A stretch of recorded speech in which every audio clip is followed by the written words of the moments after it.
नमस्कार दोस्तों, bloody vibes के आज के इस हैरान कर देने वाले बहुत ही ज़्यादा खौफनाक से अनोखे एपिसोड में हम लोग आप लोगों के सामने एक साधारण सी फैमिली के साथ घटी हुई ऐसी खतरनाक घटना की कहानी लेकर आ गए हैं जिसे सुनकर आप लोगों की आज की रात और भी ज़्यादा मज़ेदार हो जाएगी। चलिए बिना देरी किए चलते हैं आज से कुछ साल पहले बेंगलोर के एक छोटे से गांव में और जिया की ज़ुबानी जानते हैं इस खौफनाक कहानी को। ये जो घटना घटी थी ना, पूरी फैमिली ने तो फेस किया ही था, लेकिन जो एक लड़का था सिर्फ 11 साल का, उसने कुछ ज़्यादा ही फेस कर लिया और वो उस चीज़ को बर्दाश्त नहीं कर पा रहा। देखने के बाद कुछ इतना खौफनाक उसके साथ हो गया था। ये जो घटना घटी थी मुरली नाम के एक लड़के के साथ घटी थी। आज से काफ़ी साल पहले की बात है। बेंगलुरु के छोटे से उस गांव में ये फैमिली आराम से अपनी ज़िंदगी बिता रही थी। इस घर में माँ बाप और 2 बेटे रहा करते थे, एक बड़ा भाई और ये छोटा लड़का जो था वो मुरली। इन चारों की फैमिली में किसी भी बात की दिक्कत नहीं थी। ये एक छोटे से गांव में रहते थे, तो खेती वेती सब इनके गांव में आराम से हुआ करता था और इनके पास खेत वेत भी बहुत था और प्रॉपर्टी थी इनके पास अच्छी खासी, तो कोई भी बात की तकलीफ दिक्कत नहीं थी। बस इनके गाँव में एक ही दिक्कत थी कि ज़्यादा बाथरूम नहीं हुआ करते थे उस टाइम पे। मतलब कि अगर बाथरूम है ना, इनके घर का ही बाथरूम है, थोड़ा दूर बना के रखे थे। ऐसा पहले के टाइम में गांव में करते थे। आज जैसा नहीं है फ्लैट सिस्टम की बाथरूम एकदम घर में ही रहे, वैसा नहीं रहता था। पहले के टाइम पे लोग अपना जो बाथरूम रहता था उसको घर से काफ़ी दूर बनवाते थे। वैसा इनका भी था, इनका भी बाथरूम इनके खेत में बना हुआ था। तो दिन में तो चलो ठीक था, इनका आराम से चले जाया करते थे, लेकिन रात के टाइम में उधर जाने से पहले ना बहुत सोचते थे, क्योंकि वहाँ पर सांप बहुत ज़्यादा निकला करते थे। और गांव के लोग तो स्पेशली एक बार शाम हो जाए, रात हो जाए, तो कहीं पर भी बहुत मुश्किल से जाते थे, निकलते थे, क्योंकि उनको डर लगता था सांपों से। लेकिन जो मुरली थे वो और उनके पिताजी, ये दोनों ना सांपों से इतना नहीं डरते थे बचपन से ही। अभी सिर्फ उम्र 11 साल की थी मुरली की, तो भी वो सांपों से इतना नहीं डरते थे। उनको लगता था कि क्यों काटेगा मुझे, मैंने क्या किया हूँ जो मुझे काटेगा, और इनको इतना भय नहीं था वो सारी चीज़ों का। लेकिन एक टाइम की बात है, ये उस दिन ना इनके घर वाले जो थे ना, वो कहीं रिलेटिव के यहाँ शादी में गए हुए थे, यानी कि मम्मी पापा, और घर पे बचते हैं सिर्फ 2 लड़के, एक बड़ा भाई और एक छोटा भाई मुरली। ये 2 लोग अपने घर पे आराम से सो रहे होते हैं। जैसे ही रात के 2:30 बजते हैं, वैसे ही मुरली को ज़ोर से जाना होता है वॉशरूम। मतलब ऐसा बाथरूम ज़ोर से आती है कि उसको जाना ही है। वो सोचता है मैं कैसे जाऊँ, उठता है, दिखता है कि पूरा अंधेरा ही अंधेरा हो गया है, मैं क्या करूँ कुछ समझ में नहीं आ रहा है। तो फिर वो सोचते हैं कि मैं क्या करूँ, मैं अकेले तो नहीं जा सकता। अब बच्चों को थोड़ा डर तो लगता ही है, तो वो अपने बड़े भैया को उठाते हैं, भैया भैया उठ जाओ, मुझे जाना है, मुझे अर्जेंट जाना है, भैया उठ जाओ। लेकिन भैया उठने को नाम ही नहीं ले रहे हैं, बार बार बोल रहे। भैया ना 6 साल बड़े थे मुरली से, लेकिन भैया गुस्सैल टाइप के एकदम। मुरली को हमेशा किस छोटी छोटी बात पे चिल्ला देना, गुस्सा कर देना, बिल्कुल एक बड़े भाई वाला हमेशा रौब दिखाना। तो ये सोचते हैं कि मैं क्या करूँ, भैया उठ ही नहीं रहे, लेकिन अभी जाना तो है, ज़ोर से आई है, क्या करूँ मैं।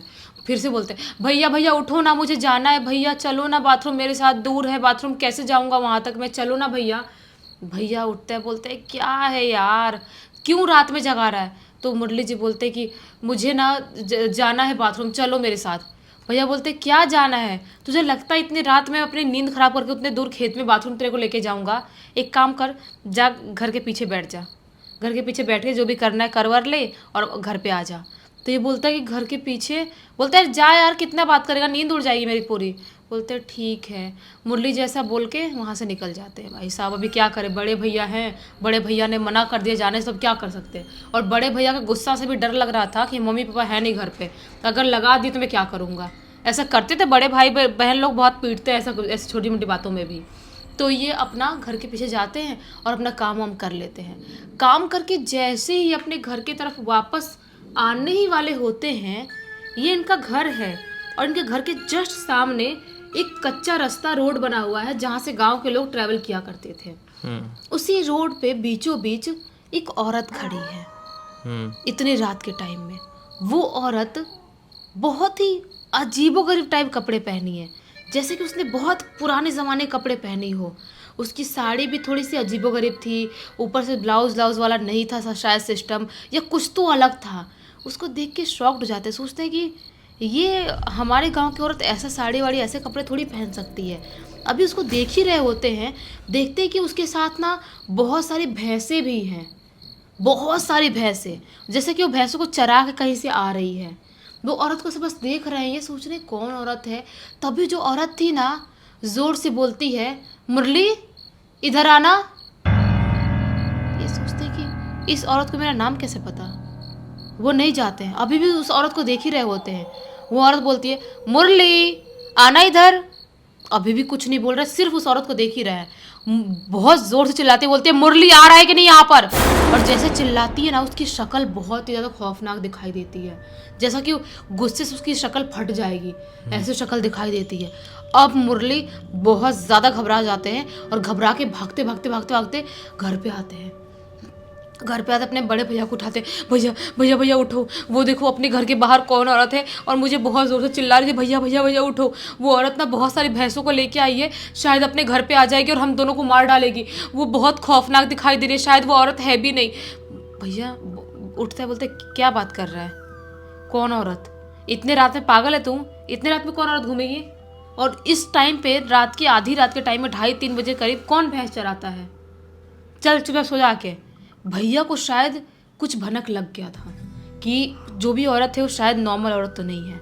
मुरली बोल रहा, नहीं भैया प्लीज़ चलो, भैया भैया प्लीज़ चलो, देखो वो औरत बहुत खौफनाक दिखाई दे रही थी, अपने घर पे आ गई और कुछ चुरा ली तो क्या करेंगे अपन। मम्मी पापा ने बोला था कि घर का ख्याल रखना। तो भैया बोलते हैं, नहीं यार नहीं जाना तो सो जा। ये चिल्लाने लगता है, भैया चलो चलो, मम्मी पापा को बोल दूंगा चलो चलो, जिद करने लगते हैं बच्चों जैसा। अब बोलते हैं, चल चल देखता हूँ कहाँ है औरत। और जैसे ही भैया घर के बाहर आते हैं रोड वाले तरफ, जो रोड का था वहाँ पर, लेकिन वहाँ पर देखते तो क्या पाते हैं कि वो औरत है ही नहीं। अभी मतलब 1-2 मिनट के अंदर ही उतनी सारी 50-60 भैंसें होंगी, उतनी सारी भैंसों के साथ वो औरत कहाँ चली गई पता ही नहीं चला। अब भैया जोर से मुरली को चिल्लाता है, बोलते है कि पागल हो गया तू, खुद तो अपनी रात में नींद खराब कर रहा है, मेरी नींद खराब कर रहा है, कल स्कूल जाना है, मुझे एग्जाम आने वाले हैं जल्दी, पागल तो नहीं है तू? क्यों ऐसी हरकत कर रहा है तू? चल चुपचाप घर पे सोने। फिर मम्मी पापा तो बताता हूँ मैं उनको कि तू रात रात भर जाग के पता नहीं क्या क्या करता है, पता नहीं कौन से नशे करने लगा, क्या करने लगा, समझ में नहीं आ रहा है। जोर से चिल्लाते, गुस्से वाले थे ही भैया। अब मुरली को डर लगता है, बोलते कि मैं क्या करूँ, लेकिन जो भी हो मैं सो जाता हूँ, नहीं तो पता चले वो औरत तो ऐसे गंदी तरह से बुला रही थी, ऐसे आके मार देगी तो मैं क्या करूँगा। भैया के साथ आते हैं मुरली और आके सोने लगते हैं। नींद तो नहीं आ रही थी, लेकिन जैसे तैसे करते करते सो ही जाते हैं।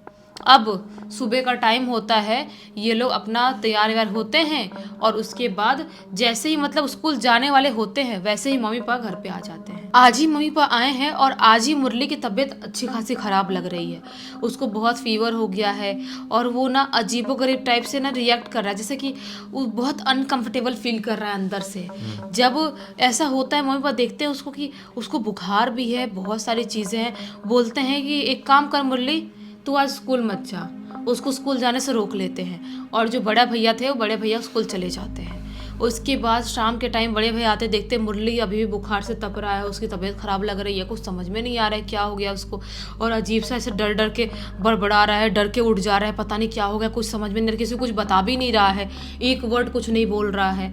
जैसे से करते करते उसको ज़बरदस्ती थोड़ा बहुत खाना उन्हें खिलाते हैं और गाँव के ही एक डॉक्टर थे उनको बुलाते हैं, नॉर्मल दवाई देते थे, उनको बुला के दिखाते हैं। डॉक्टर नॉर्मल दवाई देते हैं। उसके बाद मम्मी पापा इसको दवाई वाई दिए थे, शाम के टाइम में सोचते हैं बुखार उतर जाएगा, बुखार उतर ही नहीं रहा है।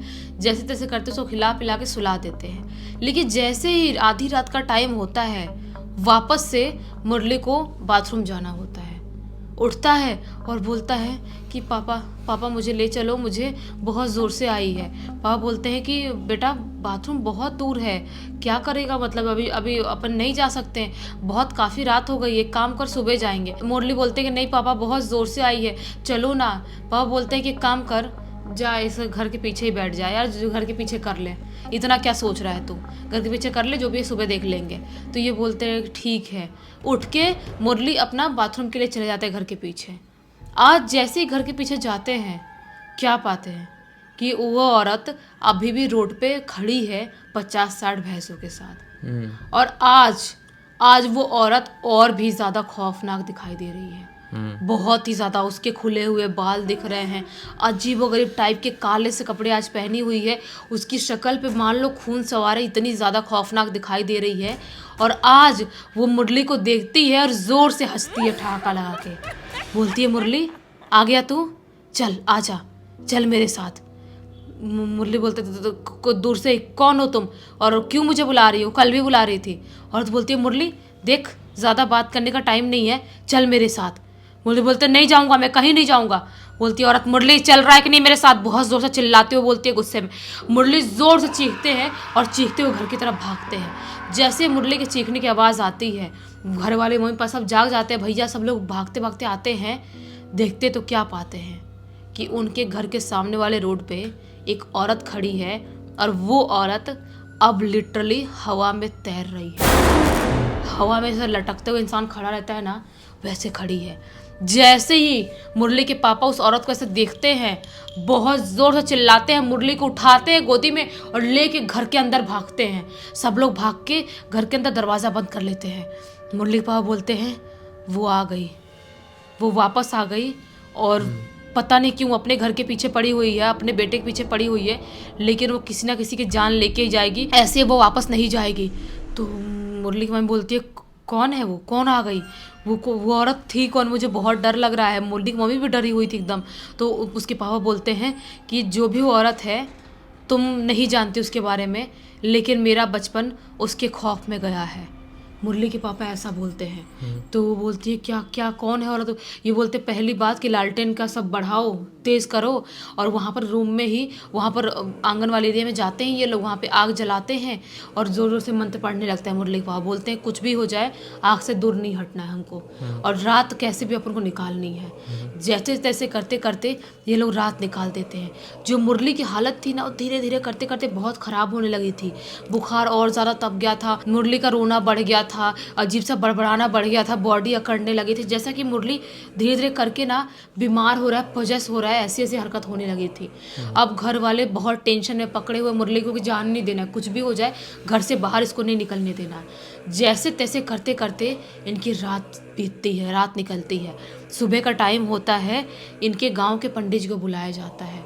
और बुलाया जाता है, जब पंडित जी आते हैं बोलते हैं कि क्या है, ये बच्चा तो बिल्कुल भी सही समझ में नहीं आ रहा है, ये बच्चे के ऊपर कुछ शैतानी शक्ति ने हमला किया है, कुछ तो हुआ है, ये बहुत इसकी हालत ख़राब है, मरने से हालत हो गई है इसकी। तो मुरली के पापा बोलते हैं, पंडित जी वो आ गई है वापस। पंडित जी बोलते, क्या बात कर रहे हो, वापस आ गई है? ये बूढ़े पंडित जी थे।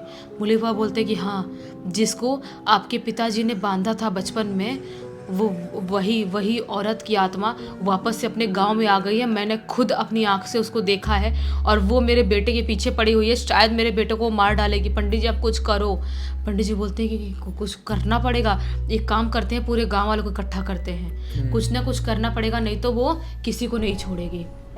पूरे गांव वालों को जल्दी जल्दी इकट्ठा किया जाता है, एक बैठक बैठाते हैं गांव में पेड़ के नीचे, और उसके बाद बोलते हैं सब लोग, मुरली पापा बात करते हैं, बोलते हैं कि वो चुड़ैल वापस आ गई है, जो अपने गांव में इतने साल पहले से आतंक मचा के रखी थी।